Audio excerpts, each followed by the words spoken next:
politics is the adjudication of power.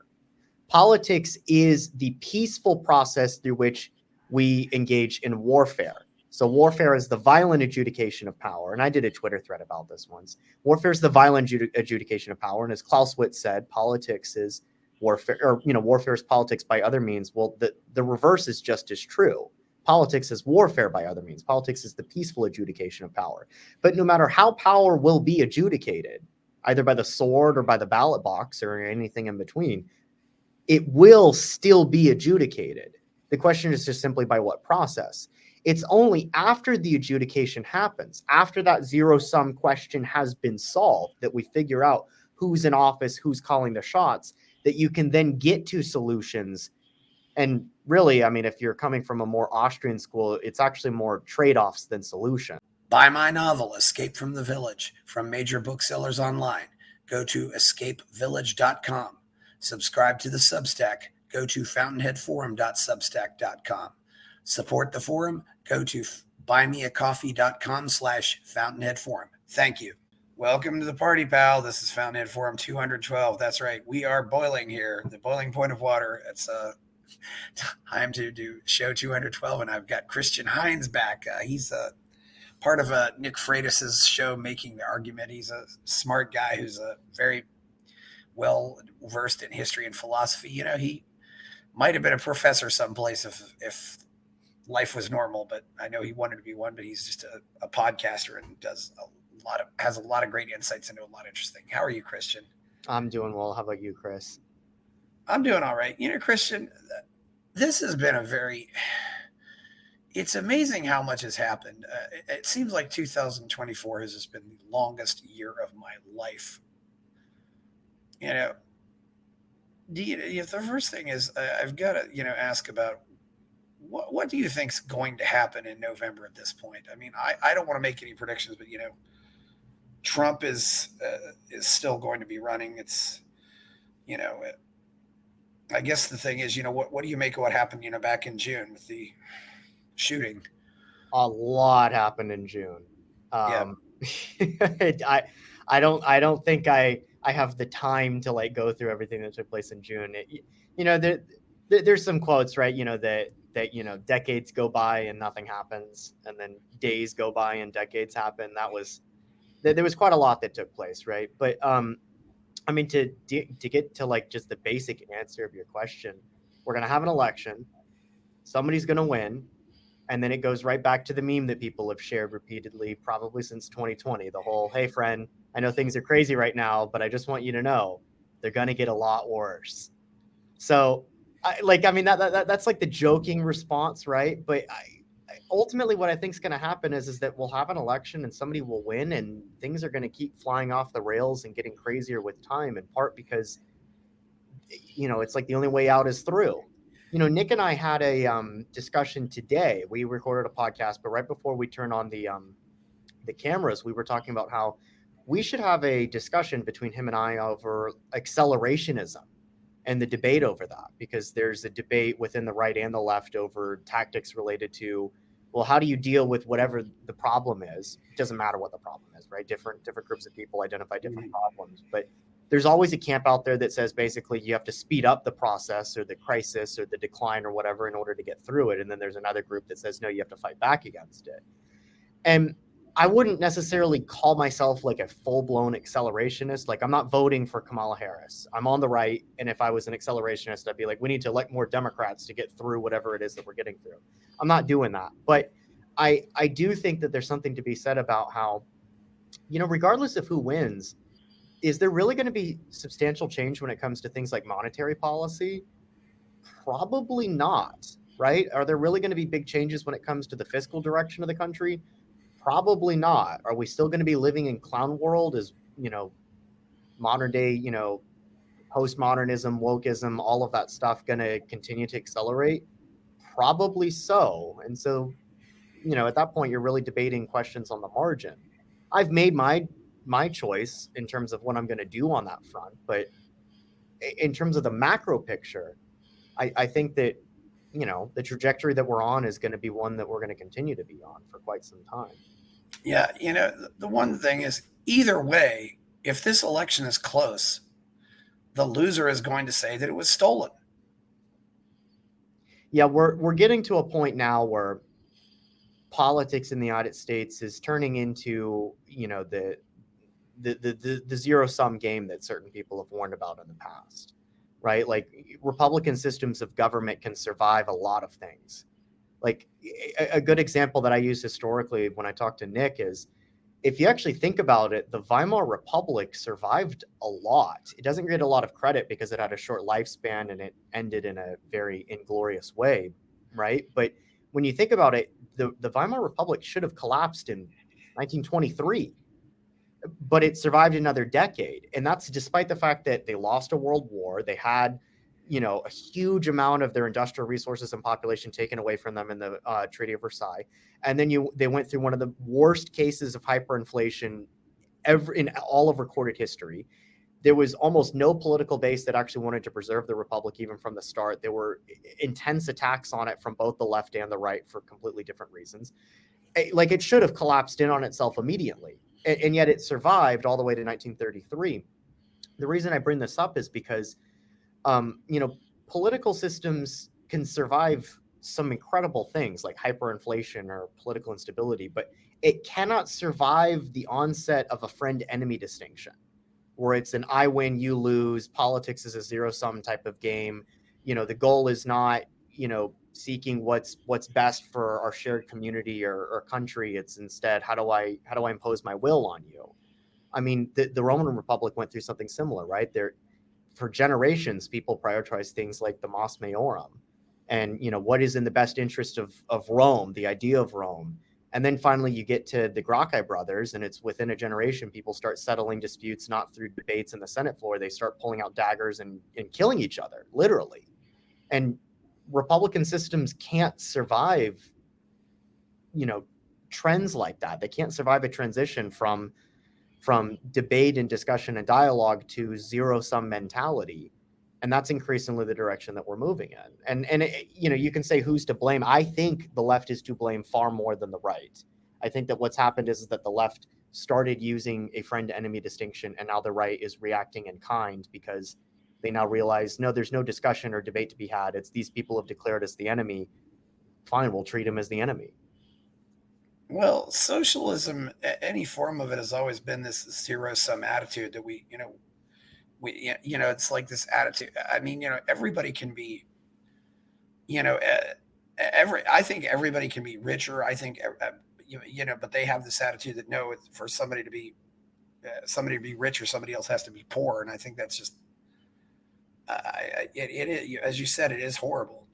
But in some ways, politics is zero sum because only one person can be president, only one person can be elected to a congressional seat, only one person can be governor. So yeah, you're right, Chris. I left out kind of intentionally that there's actually always an element of zero sum in politics, which is part of a kind of a big transformation that I've been through. Because anybody that knows me personally knows that I used to be a very hardcore libertarian, and I'm probably not anymore. Still a huge fan of Millay and the Austrian school, but I think part of the reason that I've walked away from it a little bit is because I've realized that actually there's technically always a bit of zero sum in there, but you can have zero sum insofar as somebody gets elected or not. But you can still settle those questions without violence, right? You can settle those questions without, murdering the Gracchi brothers in Rome, or without a violent takeover. And, ultimately leftism, the promise of it, especially within socialism and communism, is in some ways inherently violent. And, when you get to that stage, you don't really have a response to it because, Marx said what he said, right? That, his writings directly point to, no, there needs to be a violent overthrow of the bourgeois by the proletariat. And then eventually you get to Lenin where he says, no, you need a violent overthrow of the bourgeois by the vanguard. But there's always still a violent overthrow, right? Mao says there needs to be a violent overthrow by, the peasant masses. It's still, there's always a violent overthrow though, right? Like the revolution will always happen in that mindset. And so like, you're absolutely right that there's, I think it's true that to some degree, politics is zero sum in basic questions about what is politics. Politics is, somebody once told me, politics is not finding common ground. It's not serving, your fellow man. It's not pursuing compromise or the common good. Politics is the adjudication of power. Politics is the peaceful process through which we engage in warfare. So warfare is the violent adjudication of power. And I did a Twitter thread about this once. Warfare is the violent adjudication of power. And as Clausewitz said, politics is warfare, or, warfare is politics by other means. Well, the reverse is just as true. Politics is warfare by other means. Politics is the peaceful adjudication of power. But no matter how power will be adjudicated, either by the sword or by the ballot box or anything in between, it will still be adjudicated. The question is just simply by what process. It's only after the adjudication happens, after that zero-sum question has been solved, that we figure out who's in office, who's calling the shots, that you can then get to solutions. And really, I mean, if you're coming from a more Austrian school, it's actually more trade-offs than solutions, because the state rarely deals with solutions. It usually deals with trade-offs. Thomas Sowell also talks about this quite a lot. But the point is that you can't get to discussions about policy until you've actually solved that question about the adjudication of power. And in most of history, that's been solved through just raw use of force. We're lucky that in the United States, we have a tradition which until recently has been relatively unbroken, with the exception of the Civil War and a few others, where our, adjudication of power has been solved through nonviolent means. But it shouldn't actually really be terribly surprising that you see flare-ups that happen throughout history where we revert back to the traditional way that power has been adjudicated, which is by force. Well, in some cases, we people say that democracy is not violent, but in some ways it is violent, because, it's just a case of, 10 people using their greater numbers to get 5 people to do something that they may not want to do. It's coercive. The cliche, about 2 wolves and a sheep voting on what to have for breakfast. That's in some ways it maybe lessens the violence or makes it less. But, some people also say, well, we're really kind of disguising the nature of our actions here. It's, Well, I mean, it gets back to a much deeper issue that I have with democracy that I've brought up with Nick before, which is I think that you can have a peaceful political system. You can resolve these things. You can adjudicate power. You could even potentially use a Republican or even a democratic system to do all these things, as long as there's a shared philosophical or moral foundation. So, for example, if you and I agree on certain things, like I know that we're both fans of Malay. This is a good example. Yeah. I'm going to run with this. If you and I both agree that plunder is bad in the old traditional sense of what Bastiat wrote about when he wrote the law back in 1850, if we agree that plunder is bad and that the ideal type of society or state is one that minimizes to the absolute fullest the amount of plunder that takes place, and we have that shared philosophical foundation. We believe in things like sound money. We believe in things like free markets. We were adamantly anti-Marxist and anti-socialist. We're adherents to the Austrian school. At that point, we have a shared philosophical and moral foundation. I would argue philosophical and moral foundation, because we believe that plunder is not just bad in the sense that it creates market inefficiencies, but that it is immoral. At that point, it's actually much easier for us to adjudicate differences, for us to adjudicate power and decide these political questions, because at the end of the day, we know that we have a shared philosophical foundation there. I think that the United States had a shared philosophical foundation for a very long time. And that shared philosophical foundation could be found in our founding documents, things like the Declaration of Independence and the Constitution. Those were testaments to things that we as the American people collectively agreed. And when I say collectively, I don't mean this in a totalitarian, like left-wing Marxist sense. I mean it in an organic community sense that springs up through the free pursuit of people that, willingly decide to engage in the marketplace. I think that collectively we agreed on certain things as a people, and we enshrined those things in documents. And those were our Mos Maiorum. Those were our founding principles. Those were our ideals. And you can adjudicate power through nonviolent means very easily when you have a group of like-minded people that want the same end state and have a shared moral and philosophical worldview through which you can build a society or a civilization or a country. But when you don't have that shared foundation, what you inevitably get is a friend-enemy distinction forming, because you don't have a shared foundation. You can't build a society at that point, because the society comes from a shared foundation. But when that foundation is cracked, let alone when it's non-existent, well, suddenly you don't have a country anymore. You just simply have an economic zone.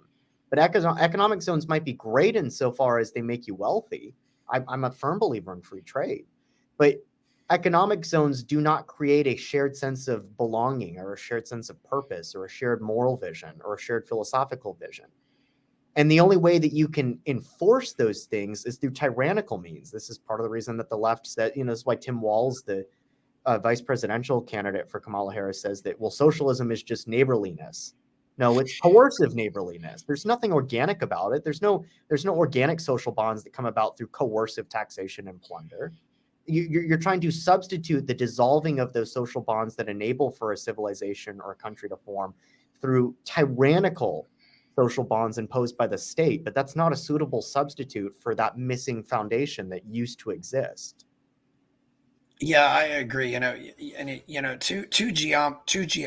Euclidean and a non-Euclidean geometry can work together because they still believe that 1 + 1 = 2, and 2 × 2 = 4. But that's the foundation. But if you have disagreements on that, it's impossible to work together. I do wonder, and this is, because I think, this is why, I think being a libertarian, the only way you can get along is to agree to disagree. The Protestants and the Catholics can live together if they both agree. I can go to my church, you can go to your church, and we're both happy.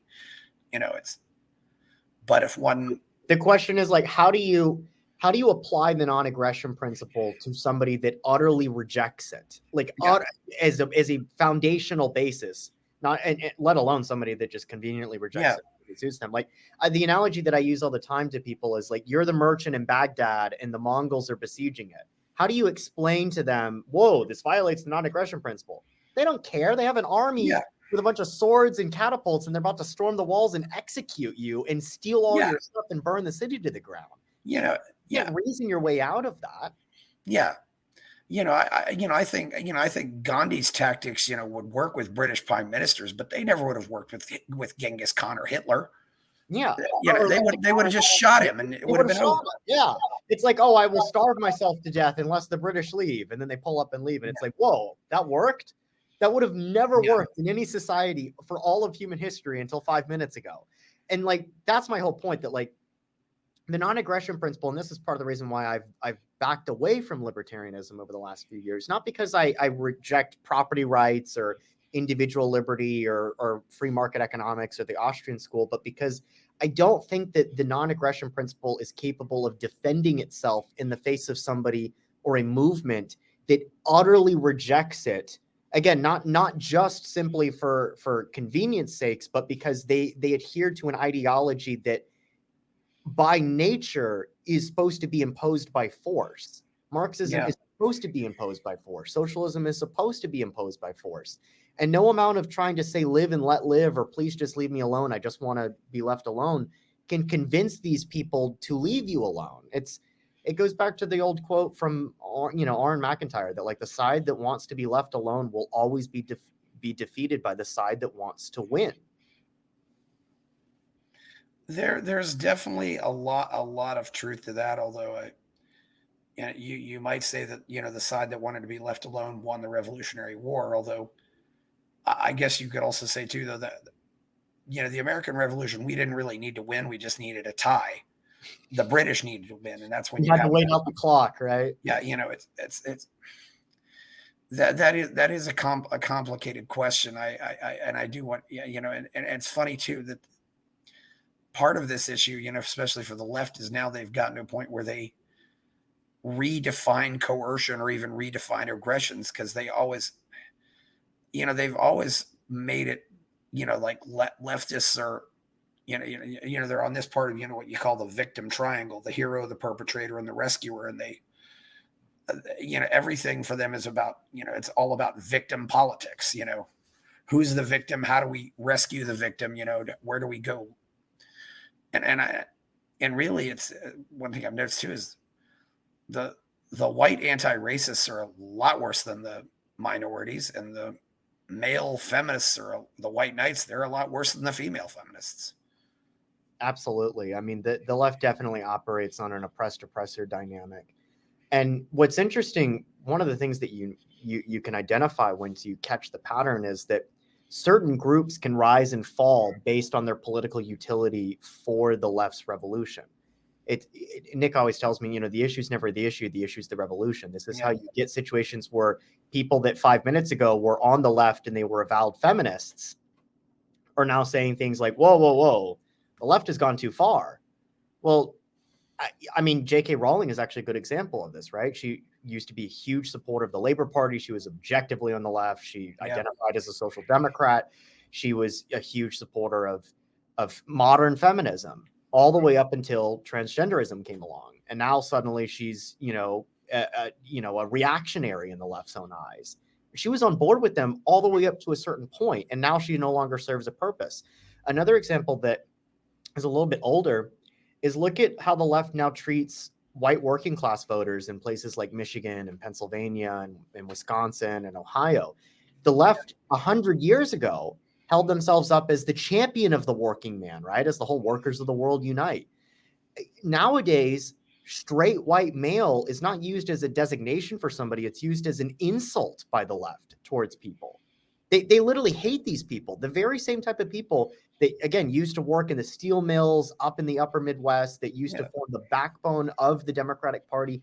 They're now, they're insulted, they're attacked, they're belittled, they're called racist, they're called bigots. And now they've become the core base of the Republican Party, not because necessarily anything on their part has changed, but because the left has gone from elevating them from sacredness to denigrating them as the oppressor.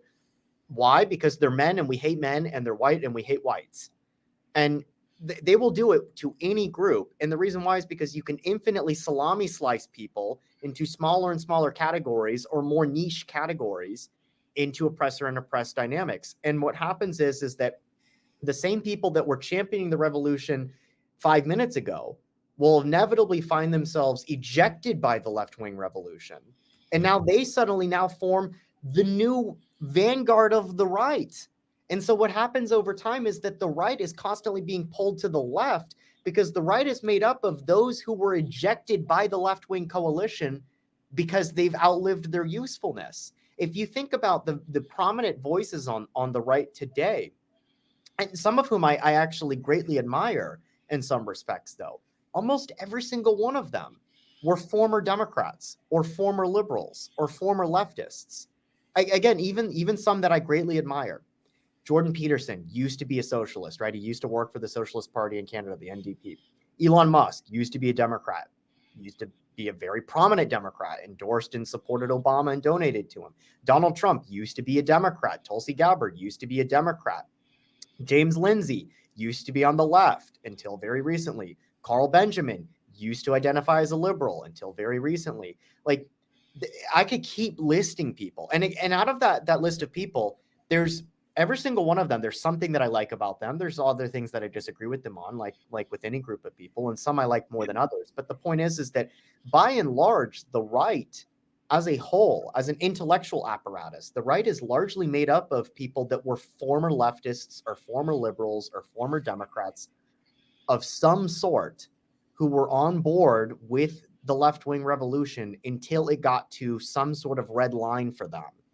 And then at that point, they said, whoa, you went too far. Now, a subsegment of those people have now realized their mistake and realized, no, the problem wasn't with the left. It was with everything that they were doing, not just up until the point that I had an issue with, but actually with the revolution itself. That's the problem. Others, though, unfortunately, don't fully realize the problem. They think the problem is the left just went too far. No, the problem is the left-wing revolution itself is the problem. And until you get to that point, it goes back to the old, Ronald Reagan quote, right? I didn't leave the Democratic Party left me. Well, if that's the case, that technically means you're still a Democrat. And when you say something like, well, I didn't leave the left left me, what you're subtly saying is, I'm still on the left. It's just that these people are even crazier now. But you can't defeat the left with the left. And part of the reason that the right, I think, hasn't been able to conserve anything, and part of the reason why we're constantly moving to the left with each new passing year and decade, is because the right isn't really made up of anything other than simply those who were just ejected by the left for various reasons or walked away from the left for various reasons. The old right, the old traditional right, is effectively non-existent. Unless you want to count libertarians as being somewhat of a related group, but not exactly the same group there. Because libertarians in some ways are outside of that dynamic between the left and right. They exist as almost like a third part of the triangle. And like they haven't necessarily really changed. Although I would say that some libertarians have noticed that for some reason, every victory for libertarianism is a victory for the left, and every defeat for libertarianism is a defeat for the right. Like libertarians have been instrumental in helping to get like gay marriage legalized and marijuana legalized. They have not been able to repeal the federal income tax or legalize machine guns or abolish the ATF or abolish the Federal Reserve. And because all those things are right-wing proponents, but on the cultural side of things, libertarians have been very effective in pushing left-wing stuff, victories for the left, but they haven't been able to, again, push anything for the right. And I don't think it's because libertarians are controlled opposition. I think that it's because of the same dynamic that I was listing out earlier of just everything keeps moving to the left because everybody that's not identified on the left, in many respects, are actually made up of those that the left is ejecting. They're the tail of the comet that's being torn off of the comet as it's flying through space, always moving towards the left. Yeah, that's a good point. And like myself being from West Virginia, where the blue team had the state legislature from 1932 to 2014, 82 years. I don't know if I'd be curious to know if that's a record in American history. If anybody held if any party held a state legislature that long. But I know that Republicans have held the Kansas Senate for a century, but I don't know about the House off the top of my head. Yeah, solid blue state, and just then just abandon the white working class. Yeah, it's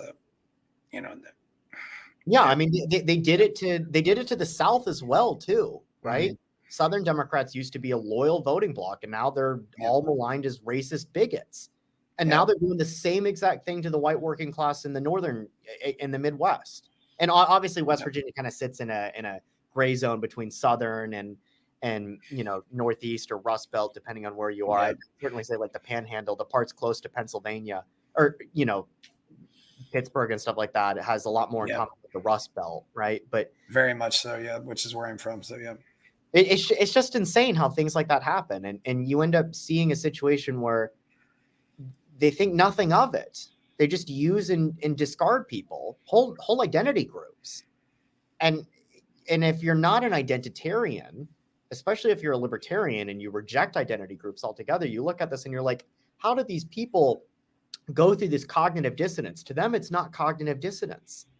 It's a mechanism through which you appeal to power. It's a mechanism through which you adjudicate power, right? Like the left thinks nothing of queers for Palestine. Like we think it's a contradiction. To them, it's just simply expanding their available pool of groups that they can appeal to in order to obtain political power. Well, for them, the gender binary represents capitalism, and for them, Israel represents capitalism. So those are the common enemies. It's I don't think I know one lady who actually goes to a lot of events and actually spies on them and reports back what she sees. I don't know. Her name's Carlin Borisenko. She goes in and spies, these socialist trainings and stuff, and it's very, very enlightening. She learns how they talk, what their words really mean, because that's another thing, too. They're always changing the meanings of words. I mean, the way they hijack the word liberal, which of course, LIBER, it's no accident, LIBER, liberty, libertarian. I mean, they come from the same root. That's not an accident. But yeah, I do. I do wonder. The whole.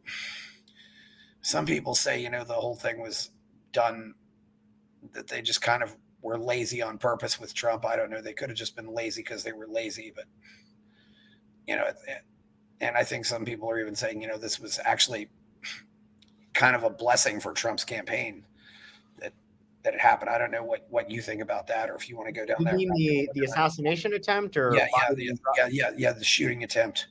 Well, I mean, I think that a couple things, like the shooter's motives are, it's funny. Somebody once said, like, we don't yet fully understand what the shooter's motives were. If you ask me, I think the shooter's motives were to kill Donald Trump. I'm pretty sure that's what his motives were.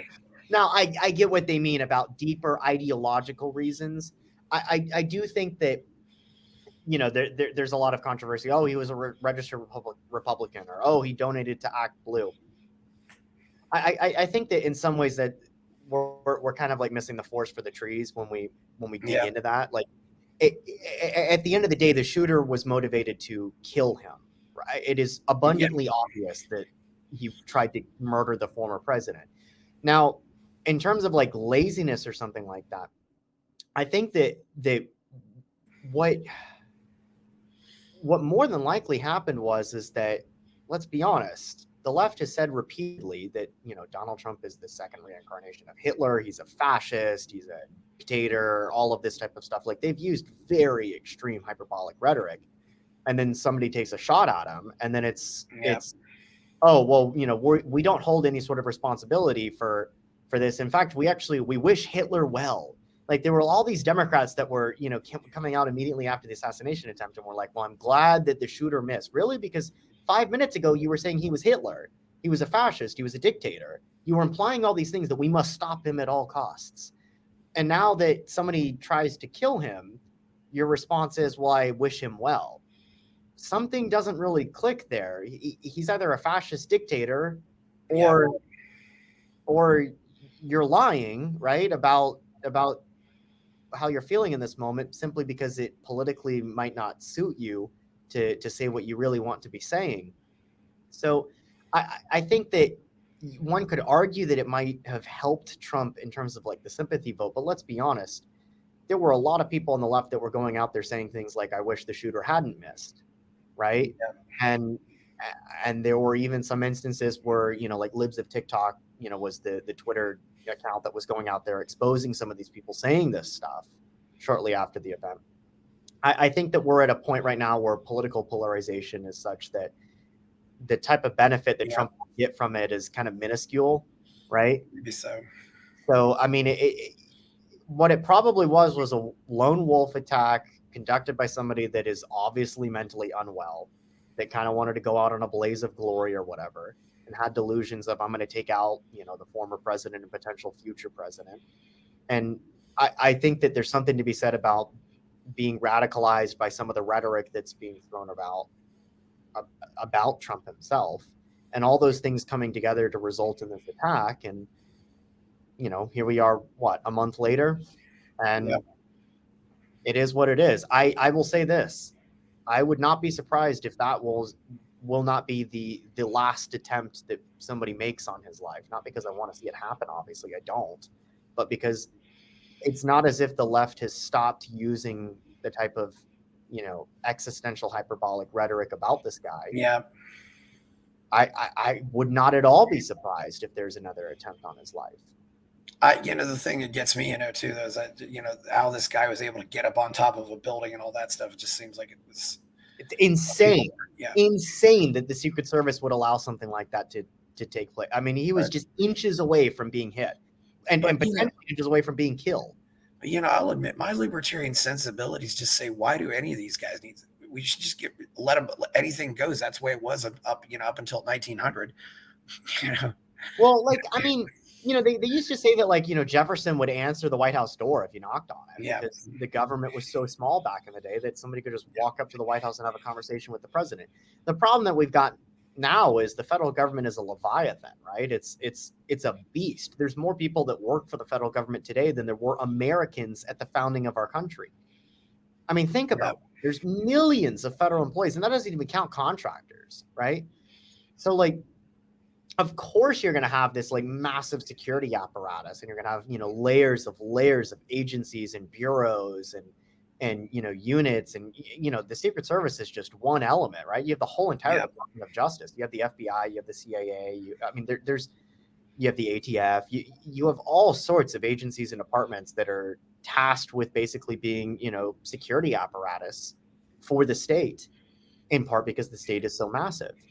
I mean, this is part of the reason why I really like what Malay's doing, right? Because the power's been adjudicated in Argentina. They had an election. Malay won. Malay has power, and he's wielding power. He's not doing the thing that the right does, where it's like, well, we can't wield any power here because we're setting a precedent. Malay's wielding power, but he's not wielding power to consolidate it in his own hands. He's wielding power to dismantle the state. And I love that about him, because he's realizing that you're never going to win as long as you keep these things in place, because these things are used in order for the left to maintain their own power. And in Argentina's case, the economy collapsed so much that people finally took a chance and finally ejected the Peronists and put somebody else in that promised to do something different. And he's not in there simply saying, well, now that we have a conservative in charge or a libertarian in charge, we'll be able to make the trains run on time, or we'll be able to make the bureaucracy be a little bit more efficient. No, he's taking a chainsaw to the bureaucracy. Yeah. And we desperately need something like that in the United States. We need that in every country right now. We need a chainsaw approach to the Leviathan state that has been constructed really over the last 100 years or so. The absolutist state right now. We have a Louis XIV style government masquerading as a democracy in countries like Argentina, right? And Malay's working to dismantle that Louis XIV style absolute state, which is absolutely what needs to be done. No pun intended. Yeah. Well, one thing that Milei did, one of the first things he did was he canceled Alberto Fernandez's security team. I mean, he said, "You're not getting it. Tough luck." It's like, oh, and he also abolished a lot of the DEI style departments and agencies that they have. Yeah, I mean, it's but I think one thing too is I think conservatives have often just always played defense and not really played offense. To a certain extent, I think Reagan played offense, and sometimes playing offense is just calling a spade a spade. Reagan, would I don't credit Reagan for the end of the Cold War simply because the Soviet Union had to collapse because of economic reasons, but I do think it helped at least that he was willing to say things like evil empire and stuff like that. And you obviously weren't old enough, but I was 18 when that wall came down. It's like none of us still thought we would still be fighting socialists now. That's the crazy thing, isn't it? Nick and I did a podcast maybe about a year ago where we talked about, it was a bit of an explosive title, but it was something along the lines of, did Marxists win the Cold War? And the argument that we made was yes, in a theoretical, philosophical, academic way, they did, because the Soviet Union imploded, and yet Marxism is probably more ascendant today than at any point in all of human history. And the reason why is because Gramsci and Duce won. When Rudy Duce talked about the long march through the institutions, and he was applying Gramsci never actually said long march through the institutions. Duce came along about a generation later in 1950s and 60s Germany and took Gramsci's writings and articulated what we today know as the long march through the institutions. But the two agreed on the same thing. It's just one was extrapolating out the other's ideas, in part because Gramsci was writing from prison and had to be careful about some of the stuff that he was saying because, Mussolini's guards were watching over him, right? So he kind of had to write in between the lines to get his points across. But Gramsci basically said, he had a very simple question that he needed to ask himself. Why am I sitting in a prison cell and Lenin is ruling over Russia right now? Yes. Because, they both basically attempted the same thing, and one succeeded and the other one lost. Lenin took over the country and imposed a Marxist dictatorship, and eventually after him, Stalin takes over, right? Meanwhile, Gramsci's sitting here in the 1920s and 30s, sitting in a prison cell, and Mussolini's running the country. And he has to ask, why did I win? Why did I fail and Lenin won? And the reason that the conclusion that he eventually draws is, I lost in part because the cultural conditions are not in place for a Marxist takeover in Italy. And keep in mind, this is 1930s Italy. This is not modern day Italy, let alone the United States. And so this is applied even more full today in the United States or in Western Europe than it was at the time that he was writing. And what Gramsci concluded is that basically you cannot have a Marxist takeover because capitalism is too successful. Capitalism provides social mobility. And so there won't be a proletariat uprising. And if every year your income is going up, your standard of living is going up, you can take a vacation, you get the white picket fence and the 2.3 kids or whatever. Obviously the birth rate's imploding nowadays. Yeah. Like the point that he's getting across is that there will be no revolution because the bourgeois have created a bourgeois culture that has basically indoctrinated everybody into this mindset.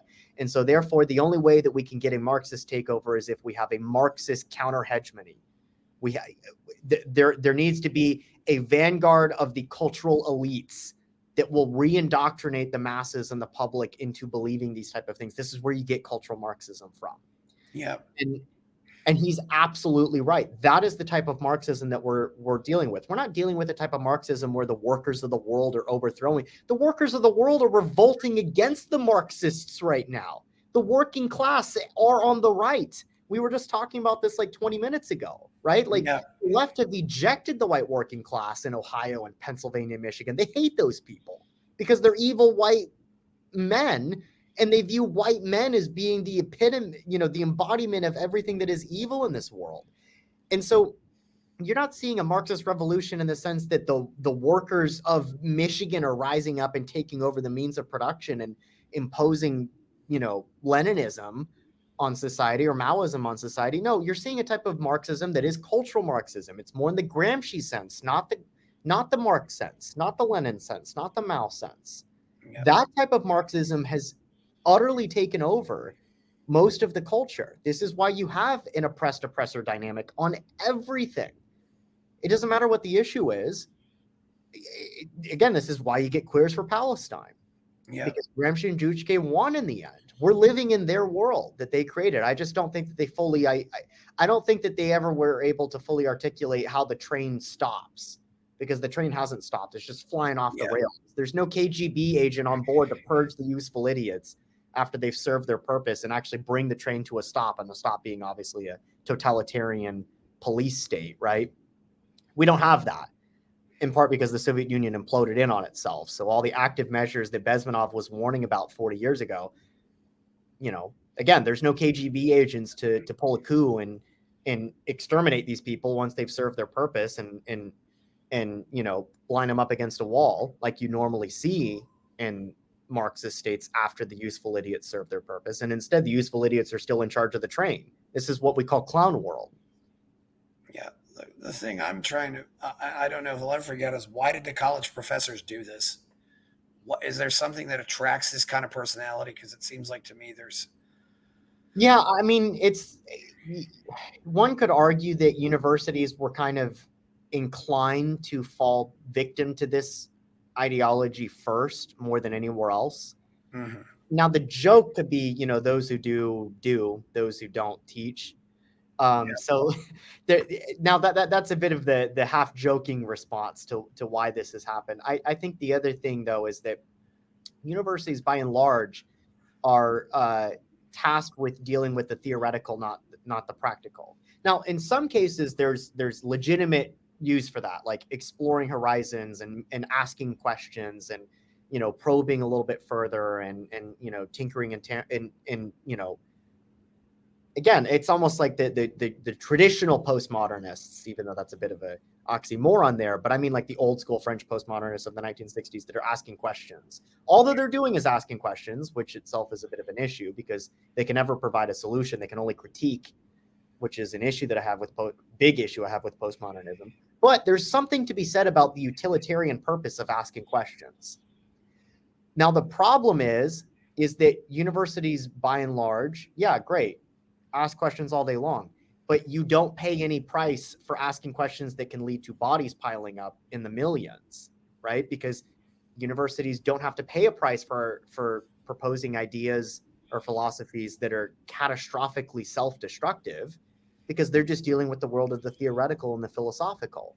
And so therefore you can pontificate about these type of things, but when they get implemented in the real world, there's no accountability involved. They don't pay any price for being wrong, basically, which is a difference with the marketplace, right? Because if I have an idea for a product or a good or service and I create a company and nobody wants to buy it, well, I'm going out of business pretty quickly unless I can get, regulatory capture or something like that, or subsidies.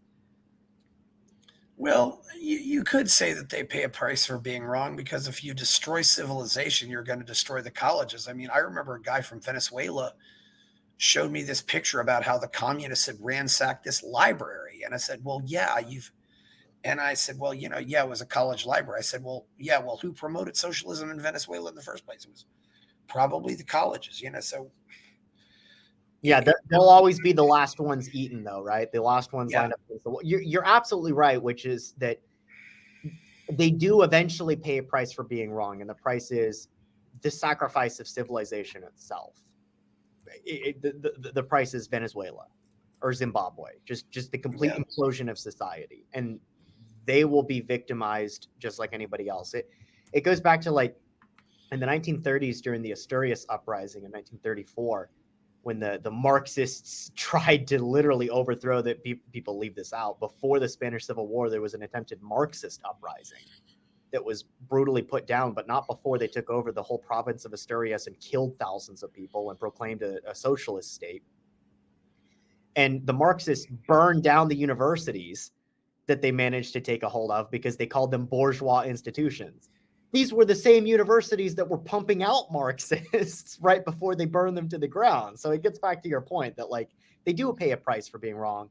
The problem is that the only time that they pay a price for being wrong is after innocent people are also paying a price, right? Because they don't pay a price for themselves. It's only after they tear down the rest of society with them that they pay a price. Yeah, and we could look at 4 other people who are also a part of this, and I would say Reid Hoffman, the guy who created LinkedIn, Mark Benioff, who created Salesforce, Steve Jobs' widow, and Mackenzie Bezos. These are people who, whatever you can say, benefited greatly from having these free institutions, and they are giving away tons of money to destroy everything. Yeah, there's something to be said about the destructive power of liberal NGOs. In some ways, those entities have done as much damage, and in some cases more damage, than even state apparatuses. In part because NGOs, can circumnavigate things like the Constitution much easier than the government does. We already know the Constitution gets ignored left and right by the government, but it is more difficult for the state, to directly violate something like freedom of speech than it is for an NGO to call for deplatforming somebody for hate speech or, for offending somebody. It's much more difficult for the government to, push some of these things, in part because we get to vote on people that serve within government, politicians that might push back on those things. But NGOs, they're only accountable to their donor base. And if their donor base is primarily made up of people that are true believers in this type of stuff, well, there's effectively no limit to the type of advocacy work that they can do. And most of these, and I would say most of these NGOs, the nonprofit organizations, I'd say they really, I don't think they're really what I would call popularly funded. Most of them, probably just have a handful of sugar daddies, and it's and they listen to whatever their or sugar mommies maybe, and anybody, and the smaller, and they might have a lot of smaller donors, but they don't care what the smaller donors say. And of course, who serves on their boards? That's another thing. You have these boards that have really no accountability. You're right. It's a huge problem, and it gets back to the original discussion that we were having about how, the side that wants to win will always defeat the side that wants to be left alone, because the left will find any means, any mechanism, any path in order to impose their worldview. There are no limiting principles. There are no limitations on power. Like, we try to enshrine limitations on power, and they will circumvent them, or they will find some sort of court ruling in order to do so. Like, it doesn't matter. it goes back to what Millay said, right? You never give him an inch. Never give him an inch. Yeah. And Millay understands this. Millay also understands the whole long march to the institutions.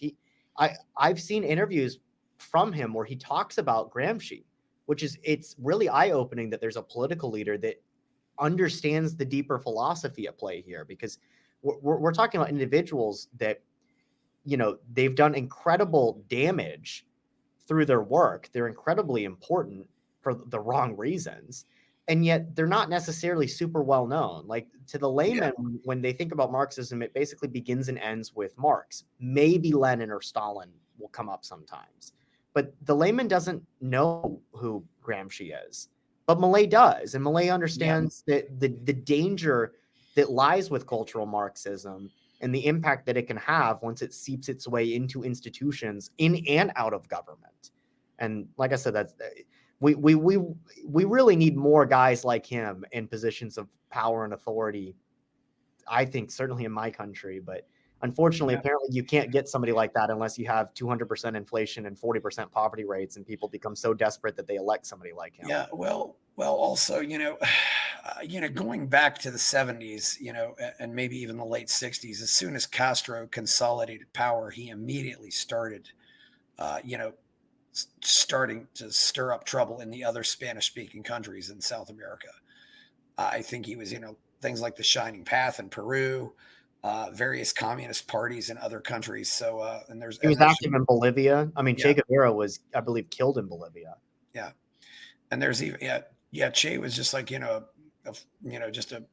was just a mercenary who went wherever there was a fight to be fought.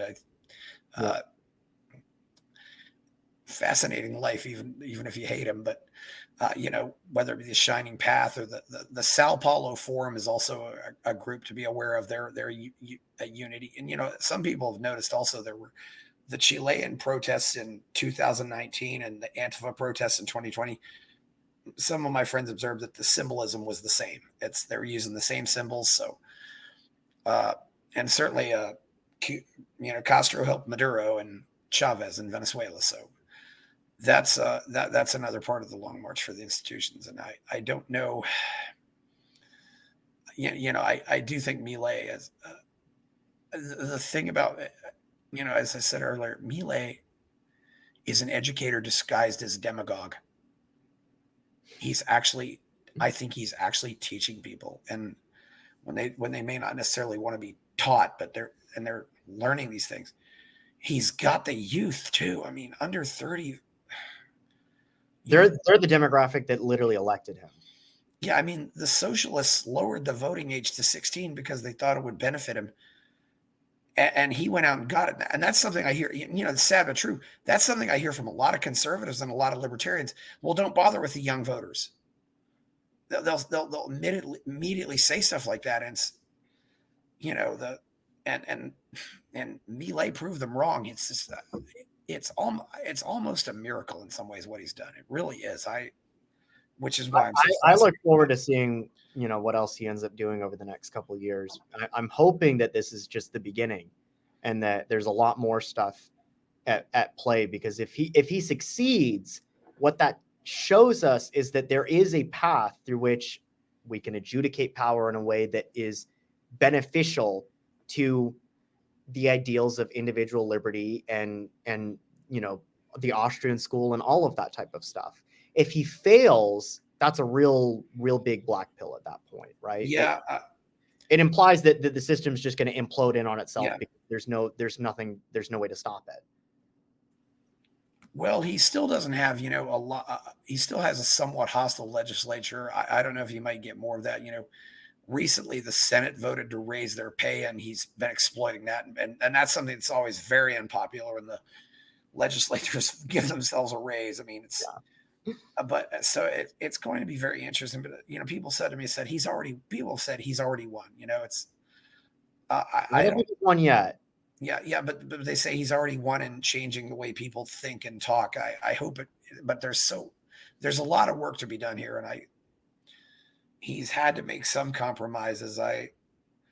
But it could definitely go in a positive way. And that's why I just, I've done 53 shows on him now. It's like, what can we learn from this guy? What is he doing that nobody else is doing? And I do think, like Reagan was an actor. He was the lead singer of a Rolling Stone cover band. I think that is a huge point. And he was a TV personality. And, he was on show after show after show in Argentina before he entered politics and got elected to the legislature and stuff like that, which helped. It helped him, hone his debating skills and get his points across in a way that resonated with people. And so there's something to be said about that. I will say that, it's interesting because Argentina has, in some respects, allowed for the construction of a libertarian or right-wing counter elite to the Peronist elite that has formed in the country over the last 50 years. And I'm actually a huge believer in what's called Italian elite theory. Once I started reading Gaetano Mosca's The Ruling Class, which I think was published in the 1890s. What was that book again? It's called The Ruling Class. It was first published in 1895. I think the English translation came out in the 1930s. And Mosca was actually a liberal.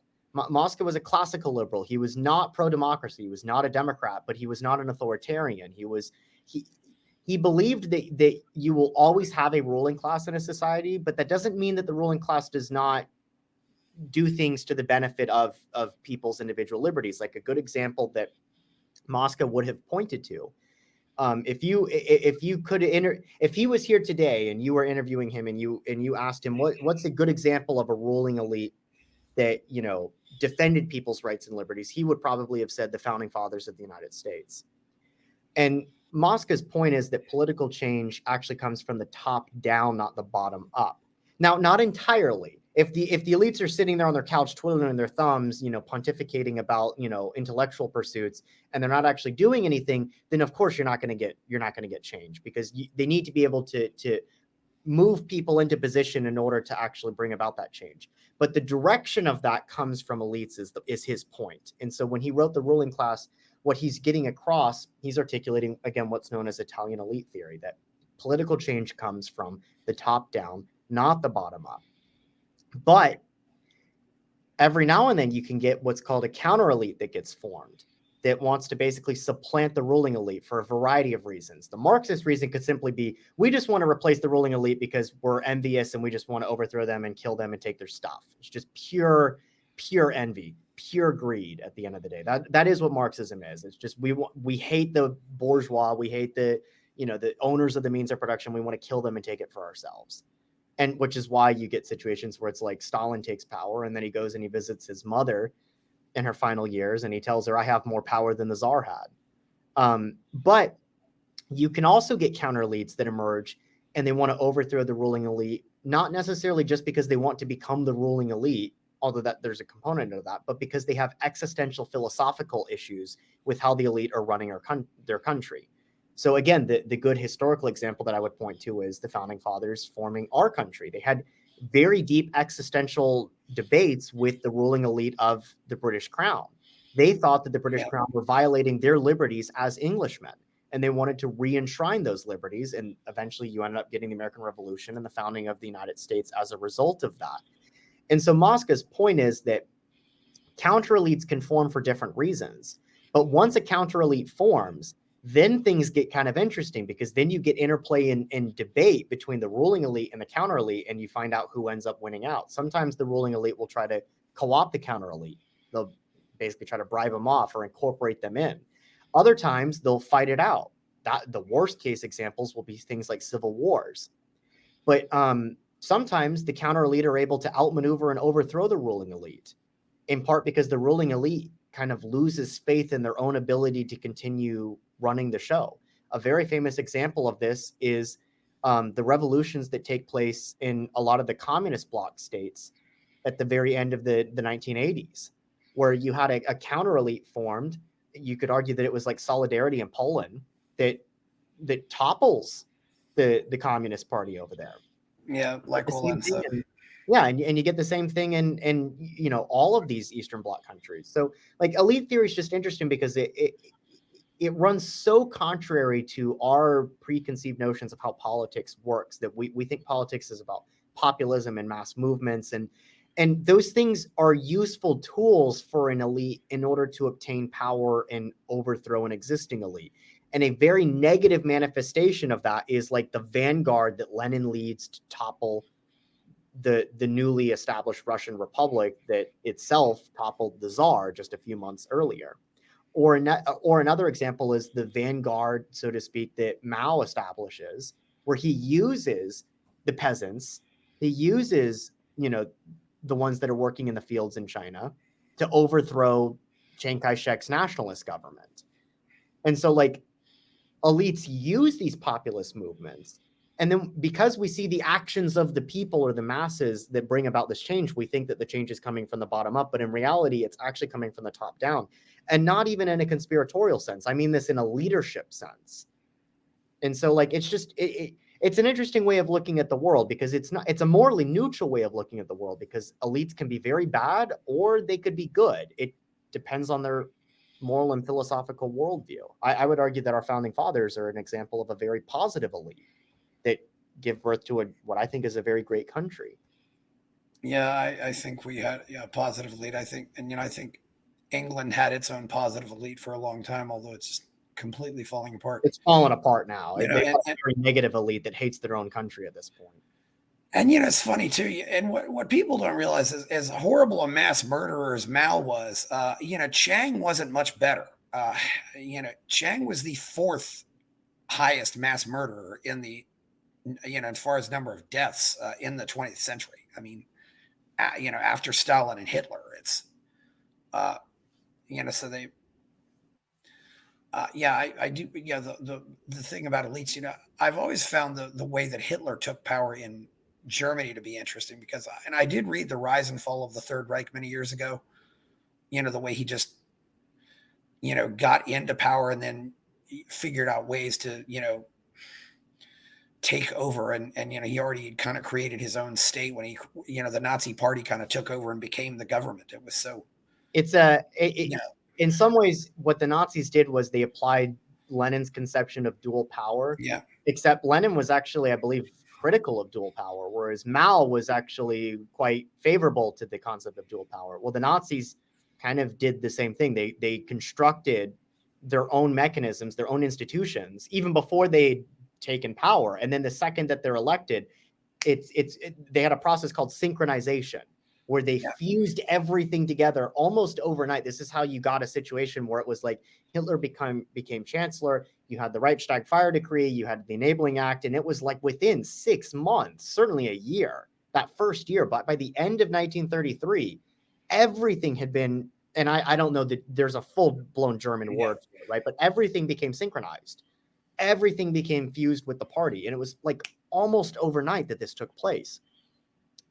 And like, what's interesting is that, again, that process actually exists independent of an ideology. And so, like, in the case of China, the same thing happened, but in this case, it was a Marxist regime that does it, right? It's not a Nazi regime, because Mao, in many respects, does the same thing. He builds up these separate institutions to the existing ones, and then he does battle with them. In this case, he wins power not by winning elections like the Nazis did, although obviously they weren't just peaceful. There were street clashes, there were all sorts of things beyond just ballot counting, right? But in Mao's case, he literally stages a guerrilla campaign, defeats Chiang Kai-shek, and it's like overnight. There's a synchronization between the dual conceptions of power that Lenin was talking about, where Lenin was talking about it in a negative sense. Mao and Hitler, in many respects, apply this conception in a way that allows them to seize effectively absolute power in a very, very quick amount of time. There's something to be said about how efficient that process is. And what you see increasingly when it comes to revolt against left-wing elites is that people are using that same mindset, not necessarily to say, how do I establish a totalitarian dictatorship so I can kill a bunch of people, but instead they're applying that mindset in the sense of, how do I escape the existing power structures that are around? Like, this is how you get people that think like, well, we need to like break off from the left-wing power structures that exist. We need to break off from like a very famous example that I can think of that's happening right now is like the adoption of Bitcoin. Now people are probably going to be thinking, oh, Christians equating Bitcoin to the Nazis or to Mao, right? No, what I mean is that you have a central currency issued by a central bank, but you have people that are rejecting fiat money because they've studied history. They know that fiat money results in the implosion of the fiat system. Fiat currencies have a 100% failure rate. It just depends on how long it takes for that failure to take place. And so they want to escape the consequences before that happens. So what do? They adopt a different dual power structure, in this case, the Bitcoin system, or, you can even throw out gold, right? You have people that support gold and silver. They're already the same way a lot of countries use dollars. Yes, they're already building a parallel institution to the existing one because they have no faith in the existing one. And they know that their ideological enemies, in this case, far left, MMT advocates and, neo-Marxists and stuff like that, are running the current system, and they know that they're going to run it into the ground. And so basically the conception is it is a good idea for you to break yourself off and distance yourself from anything that you know is inevitably going to collapse. And so, long story short, what I'm saying is that those processes are morally neutral. You can implement those processes in a way that can kill millions of people in the case of like Mao or Hitler, or you can implement those processes of dual power and building separate institutions from the ones that currently exist in a way that's actually incredibly positive and can preserve liberty rather than usher in totalitarianism.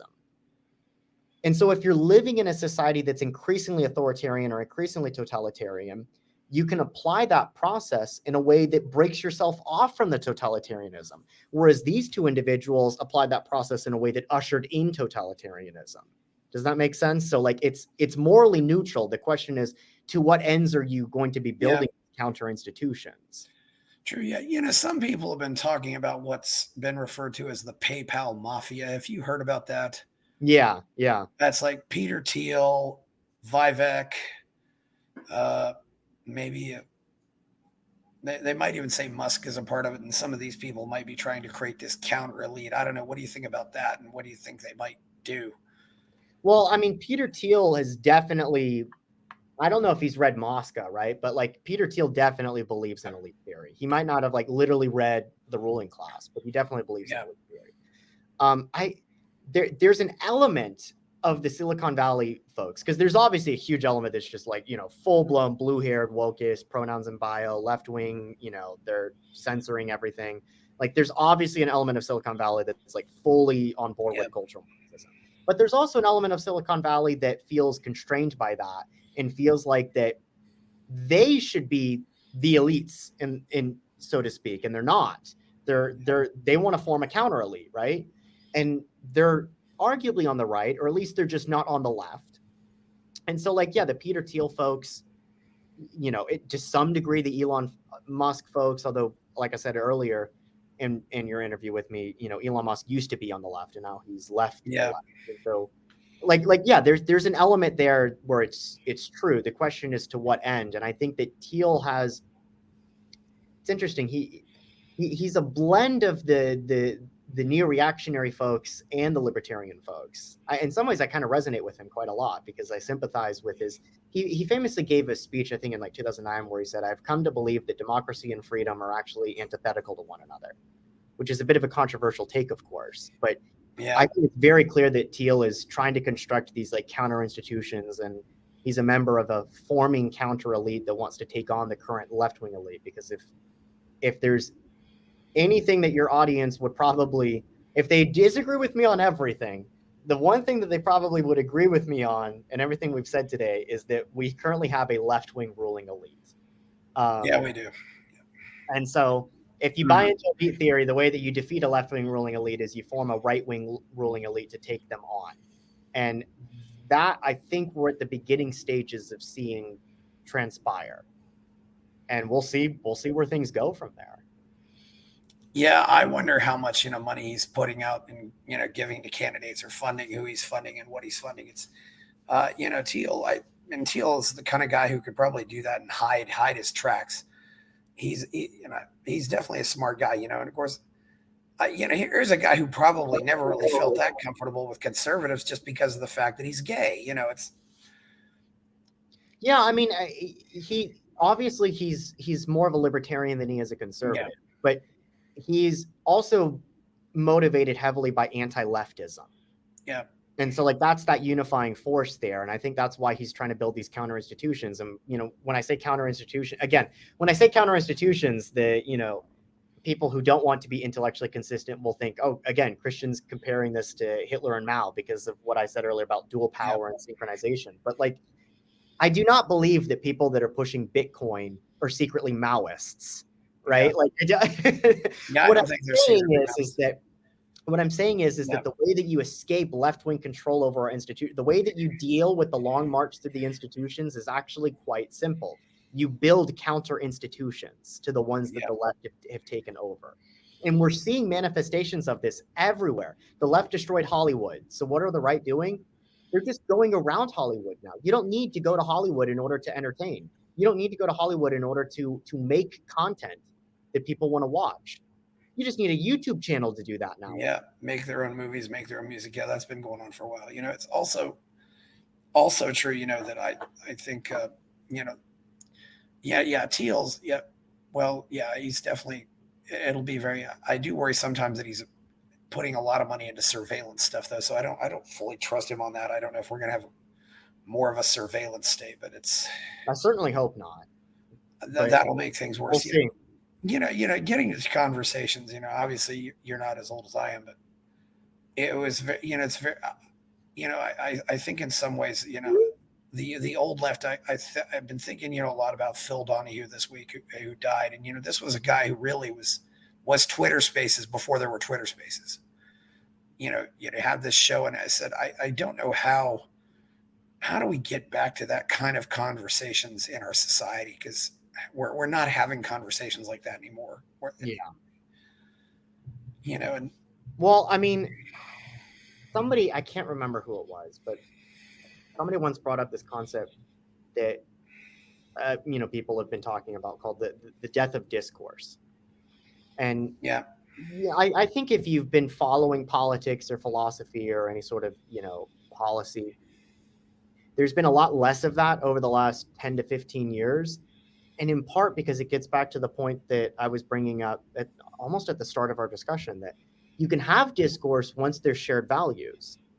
But if there's no shared values, there's no discourse to be had. Because in some ways, discourse is inherently philosophical. Dare I say it, it's inherently spiritual. Shared discourse requires a shared moral or philosophical or even religious or spiritual source, foundation, through which you can, again, have these type of discussions. But if that doesn't exist, discourse will disappear, in part because there's no shared foundation. You can't debate or discuss anything. If you and I cannot agree that 2 + 2 = 4, we can't have any discussion on how to build a rocket ship, right? We can't discuss, complex mathematics if we can't agree on the basic mathematics. And so when we talk about discourse, we're not talking about basic concepts, right? We're talking about everything that springs forth from those basic concepts. But if we don't agree on the basic concepts, then there can't be any discussion about what springs forth from the basic concepts, because you don't agree that there are any basic concepts and I do, or vice versa, right?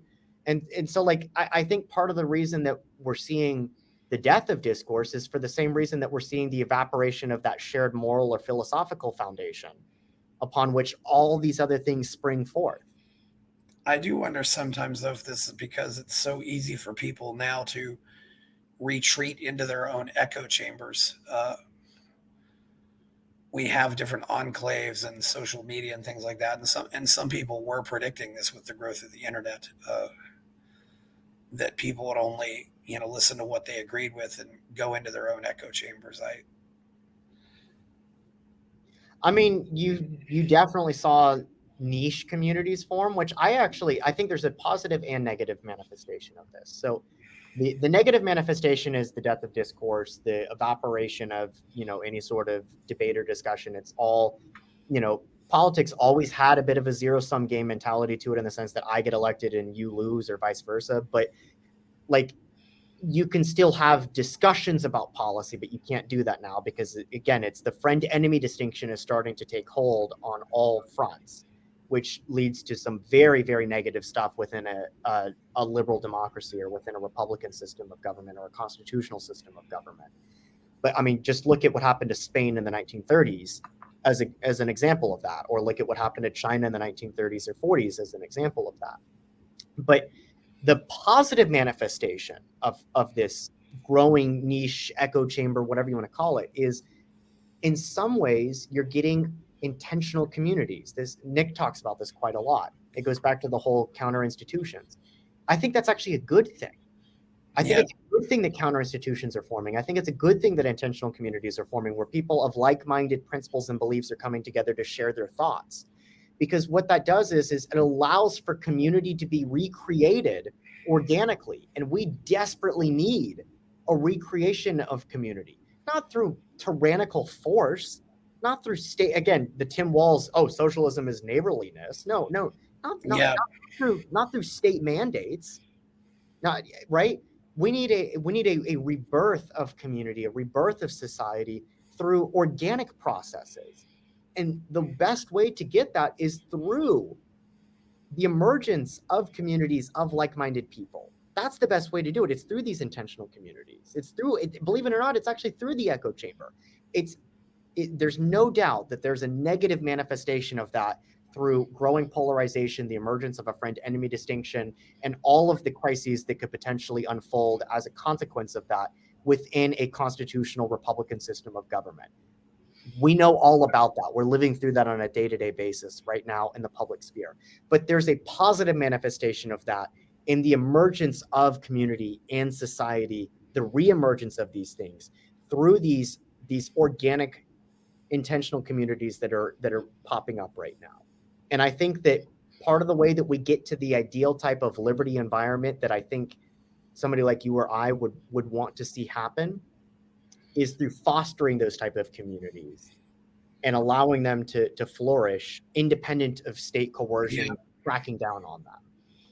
Well, those are the things really that built society. You had mutual aid societies or, I had a guy, talk about how, there used to be lodge doctors, you'd go out and fraternal organizations would have a doctor and it was a way for people to get cheaper healthcare. There were so many things that worked and worked well. And I think maybe people are forming those institutions.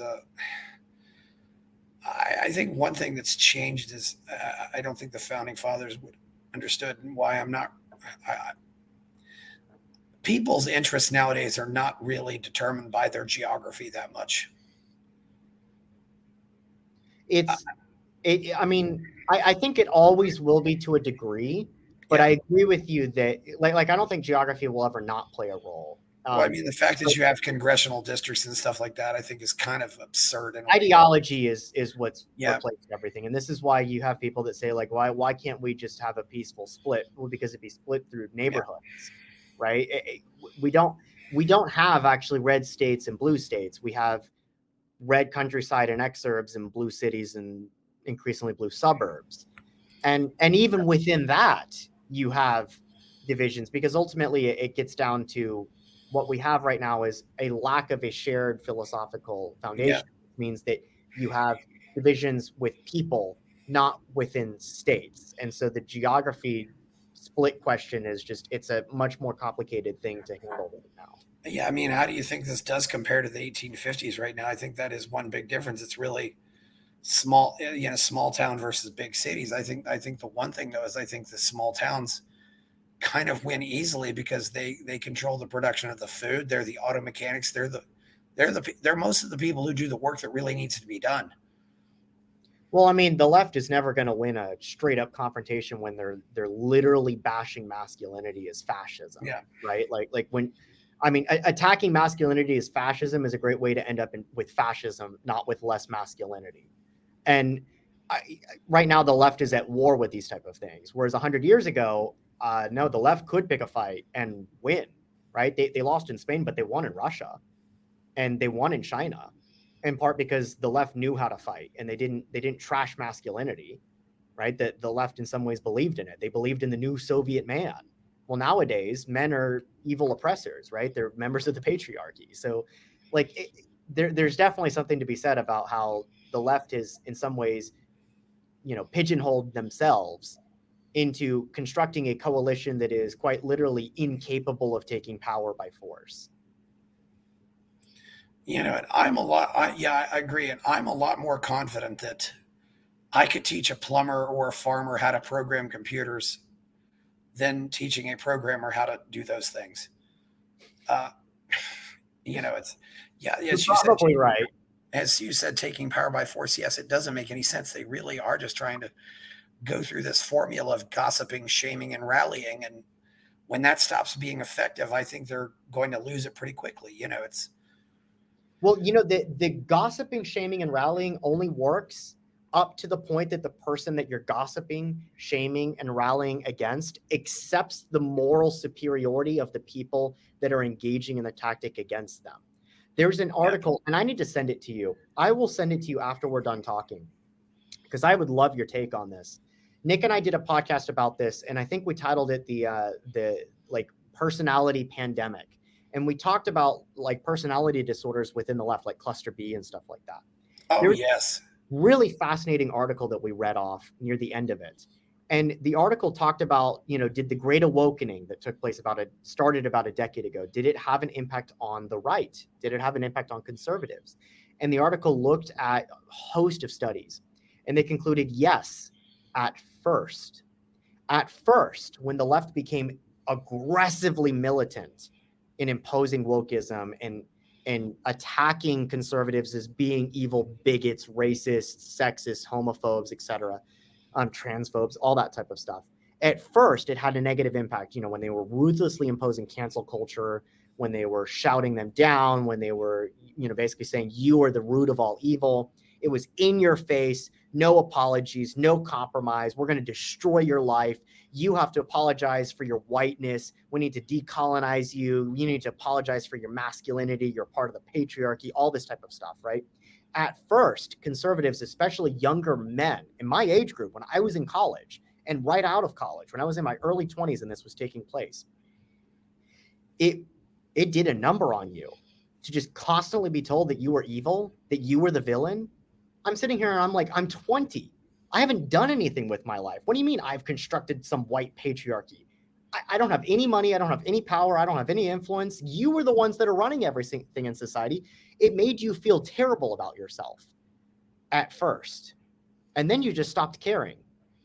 And then eventually you actually delighted in them being upset about you and you constantly living rent free in their heads.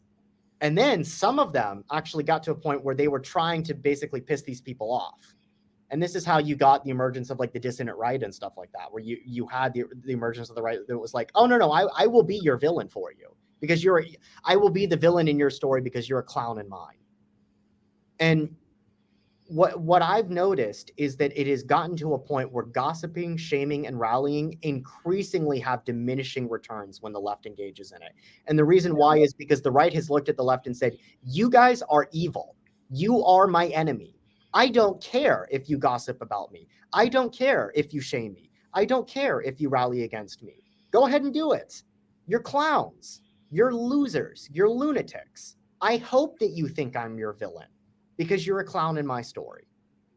And at that point, gossiping, shaming, and rallying totally fall apart. They only work up to the point that you grant moral legitimacy to the person that's doing it against you. But the second that you think that they're the bad guy, that they're the clown, that they're the enemy, the second that you apply that friend-enemy distinction to them, just like they've applied it to you, ruthlessly so, at that point, the tactics completely fall apart because you just don't care what they think anymore. Yeah, that's true. I think in a lot of cases, these people are really hate themselves and just they want to feel important or feel like they're doing something right. And when Jordan Peterson said that leftism in some ways is a rebellion against God for the crime of being, that was probably the realest thing he ever said. I did not hear that quote, but I love that quote. It's so, and Jordan understands psychology so much. And I think the most effective thing you can do is just kind of laugh at them. Because they're so anti-laughter. just they're Puritans, is what they are. You make fun of them. Yeah, it's a. Because I have to admit too, Christian, I'm at a point where I don't want to. If they really hate themselves, I want to make themselves hate themselves even more. Well, that gets back to what I was saying, that like the gossiping, Yeah. shaming, and rallying falls apart once you get to a point where you don't care what they think anymore. And on the other side of this, if the left wanted to beat Trump, I think they would do the one thing they haven't tried. What's the one thing they haven't tried? And I remember this. I said this all the way back in 2000, a lot. all the way back in 2015. And I remember, I don't know if you ever watched Rocky and Bullwinkle, but it can be very insightful. And there's this plant, called the Pennsylvania creeper. And finally, Rocky says, "We've tried everything except putting that thing to bed." And they said, "Oh, that's the way to kill the plant. Be nice to it." I think if the left just started being nice to Trump and said all these nice, I think it would, first of all, it would completely confuse his base. They would wonder why is the left saying all this nice stuff about Trump? I think they could beat Trump with kindness. I really do. It would be part of the reason why they will never do it though is because you cannot close the Pandora's box once it's been opened, and wokeism with Pandora's box, right? Like the revolution requires an oppressed an oppressed class and an oppressor class. And Trump represents from their viewpoint, Trump represents the oppressors. And so you need a villain. This is why they cannot, even though it hurts them, if it ever gets to a point, it hurts them to denigrate masculinity, right? They can't help themselves. They have to attack masculinity because they need a villain. They need a villain. They are Don Quixote. We are the windmill. They are Don Quixote, and they need a windmill to joust against. We're the windmill to them. Donald Trump is the windmill to them. Men are the windmill to them. White people are the windmill to them. Capitalists are the windmill to them. The United States as a country is the windmill. Right. And they can't not have a windmill to joust against. What good is a knight without without a dragon to slay? And so they cannot bring themselves to not have a dragon to slay. Even if there is no dragon. Again, I mean, the whole story of Don Quixote is that there actually isn't a dragon. He's delusional. He's mentally ill. But like the point is that the left must have that windmill to tilt against. And Trump represents that. He embodies that. That's the reason they hate him. They don't hate him for any other reason. Like they hate him simply for vibes. They don't actually hate him. Believe it or not, they don't actually hate him for policy. They hate him for vibes. They hate him because he represents a movement for good or for ill. And there's plenty of things I don't like about Trump, but Trump represents, for good or for ill, a movement of people that are voting for him simply because they know the left despises me and they hate this guy. So therefore I must vote for this guy because he is the mechanism through which I can fight back against the group of people that have designated me the villain and the enemy, and they want to ruin my life and destroy me. And so that it's for no other reason than that. And for a lot of people don't seem to understand that. Like you can try to imprison Trump, you can convict him, you could take shots at him. Doesn't change the fact that millions of people are still going to vote for him. Why? Yeah. Because he's their only mechanism and their only voice right now that they feel like they have in order to get their frustration across against the current ruling class that utterly despises and hates them. Yeah, it's true. That the picture of him holding his fist up is going to last for a long time. It reminds me of the Dewey defeats Truman picture, it also reminded me of, when Ronald said, "Nancy, I forgot to duck." I think, I don't know. I think I've heard different things, but I think that's what he said, Yeah. You just joke, just make a joke out of being shot. It's you can do that with just about anything, but you have to have this frame that, and that's the thing. I don't think they realize they can't shake him. It's, Yeah, no, I agree. Yeah, and I admire that kind of spirit, whether I agree or disagree with the guy. It's well, what we need that spirit. I will say that spirit has existed before. It's not unique to Trump. That spirit has existed all throughout history. Yeah, and it has. Spirit manifests itself in somebody. And ideally, I would like to see it one day manifest itself in somebody that like understands the Austrian school, understands the business cycle, understands the dangers of fiat currency, understands the value of property rights. And some of that stuff, like the property rights aspect, I think Trump does understand. But like, obviously, Trump, has not read a bunch of like Milton Friedman or Hayek. Obviously, Friedman's not an Austrian, but, he hasn't read Hayek. He doesn't get some of the philosophy behind this type of stuff. And so like there's things that I like about Trump and there's things that I don't like about Trump. You just got to take the whole thing or not. But the point is that spirit that he manifested in that assassination attempt, that spirit has existed for all of history. Yeah, it has, And the idea, the ideal for somebody that believes in those type of principles is for that spirit to one day manifest itself in a group of leaders that are similar to like our founding fathers. They're similar to Cincinnatus, actually, right? Cincinnatus is George Washington was once called the American Cincinnatus, the guy that people point to and say, we need a leader, lead us. And Cincinnatus doesn't heed the call until they basically force it upon him. Yeah. And then he leads the Roman Republic through 2 separate crises, and then he goes back to the farm. And in like that manifestation of that spirit that Trump went through, where he's holding the fist up and he's saying, fight, fight, fight. The reason that resonated with so many people is because in some ways it tapped into this like primordial, eternal spirit of like courage and heroism that every young boy aspires to when he's growing up, right? Yeah. And we just need to manifest that self more, especially in men that understand the importance of the principles and the philosophy, because once we do that, you will be able to just bulldoze your way through this type of stuff.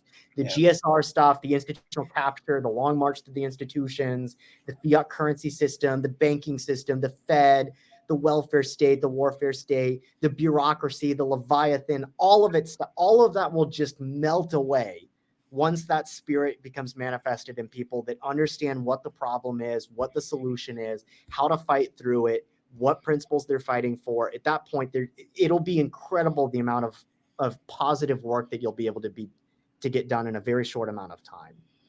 True. And maybe also, thinking about the way Theodore Roosevelt delivered his speech after getting shot, he had a book in his jacket and hit the book, it's just,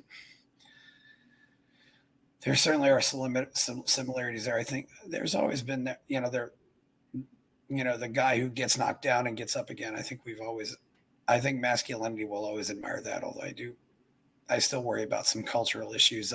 Do you have anything to say before we go? I got to get off here pretty soon. I think. Same. But, no, Chris, I mean, I always enjoy our discussions. I know that you and I message each other every now and then on Twitter and stuff like that. It's always great to come on your show. I have a great conversation with you. Thank you. Yeah. And other than that, I mean, if I have to shill for myself, I suppose, for your audience, check out my Twitter account. It's at Christian, Heiens. Weird way to spell Heiens. Heiens, yes. 2 vowels in a row, EIE, just like Old McDonald, apparently. But yeah, so at Christian Heiens, Heiens. That's probably the best place to find me. You can also go to the Making the Argument podcast with Nick Freitas.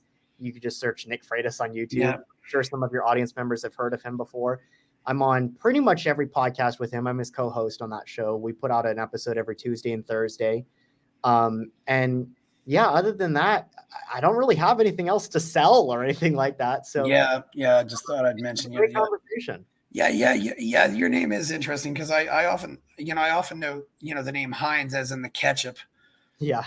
And, back in high school, I had a teacher, his name was Hince, and they called it Heinz. And I wonder if that's probably the same origin as well. I know my family came from Pomerania and Prussia in the 50s when they moved to the United States. But a lot of these spellings got changed on the way. It was so interesting, words, words like, like names like Riley, for example, is the same thing. That all goes back. Well, it's been great having you on here. Please follow me on Twitter, subscribe to the channel, like this video, go buy my novel, check out my Substack, go to buy me a coffee and give me a donation. And thank you. I'm Chris Baker. We're out.